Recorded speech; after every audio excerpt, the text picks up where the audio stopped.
Le débat pour l'instant, premier débat en tout cas avec l'ensemble des candidats. Voici Henri Vernet du Paris. Eh bien, voici Henri Vernet. Bonjour, monsieur Vernet. Bonjour, monsieur Dupont-Aignan. Vous avez parlé de l'Europe à l'instant en disant d'ailleurs que vous n'étiez pas du tout contre l'Europe. Et pourtant, quand on regarde votre programme, il figure, je cite, supprimer Schengen. Vous voulez également renégocier un nouveau traité confédéral entre les États. Vous voulez supprimer la Commission européenne, au passage aussi derrière la Cour de justice européenne. Vous voulez remplacer le Parlement européen, remplacer également l'Union européenne par une communauté des États européens et enfin passer d'une monnaie unique, donc l'euro, à une monnaie commune. Bref, pourquoi est-ce que vous ne dites pas que vous voulez que la France quitte l'Union européenne? Mais parce que vous confondez. Mais ça fait longtemps. Cher Henri Vernet. Excusez-moi. Mais on peut avoir des désaccords. On pourrait se confondre avec le programme de Marine Le Pen. Vous confondez. Non, il n'a rien à voir si vous le lisez. Vous confondez l'Union européenne et l'Europe. Et il y a une Europe dans l'histoire, si on prend un peu de temps, qui a marché. C'était l'Europe telle que la voyait le général de Gaulle et Konrad Adenauer, d'ailleurs, l'allemand. C'était l'Europe de la réconciliation et des projets communs. C'est curieux, il n'y avait pas l'euro. Il n'y avait pas une commission aussi forte. Il y avait des beaux projets qui ont été lancés, Airbus, Ariane, Erasmus, ensuite. Justement, tout ça a marché. Mais oui, formidable. C'était une Europe des nations, avec des chefs d'État élus démocratiquement, qui maîtrisaient le système.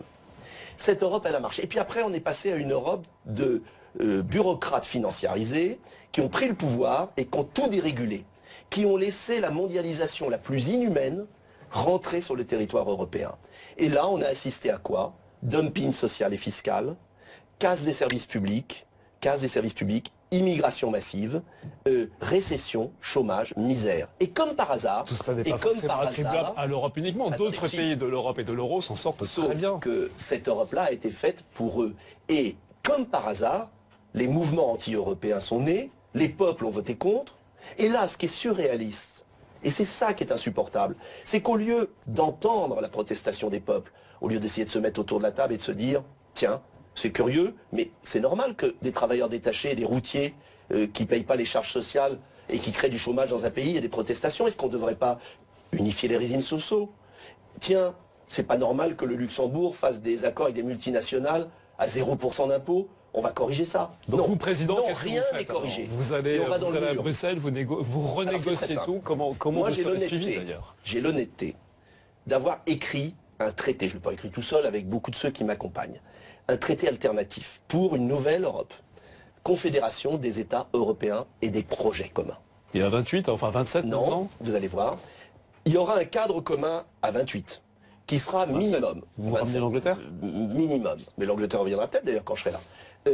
À 27 ou 28, minimum. C'est-à-dire le service minimum. Comme un syndic de copropriété.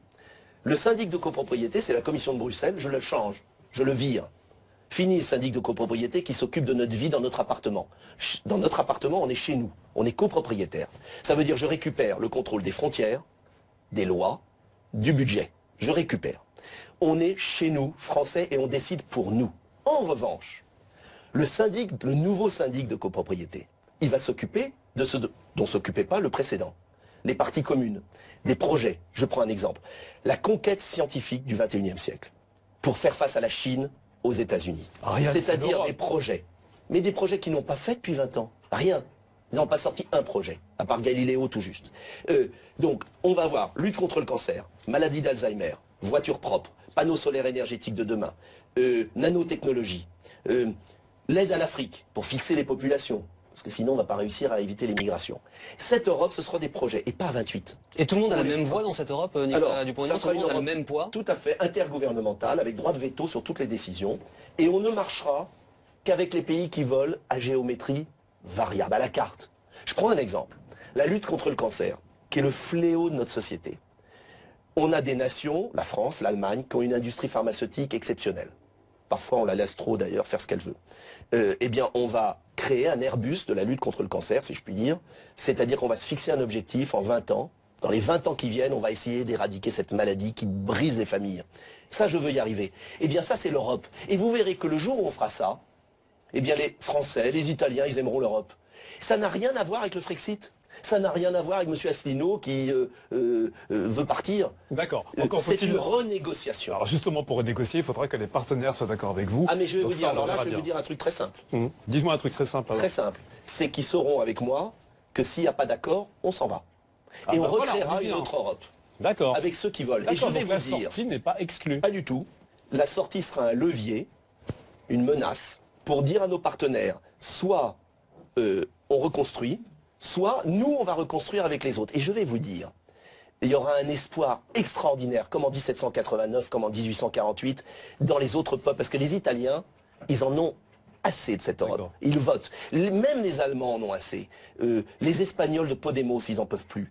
Donc moi, je vais faire une coordination des peuples européens. Il ne s'agit pas d'être contre les autres. Il s'agit de reconstruire. Et je voudrais que les Français comprennent mon projet sur ce point. Ok, alors Qui a une été souvent question.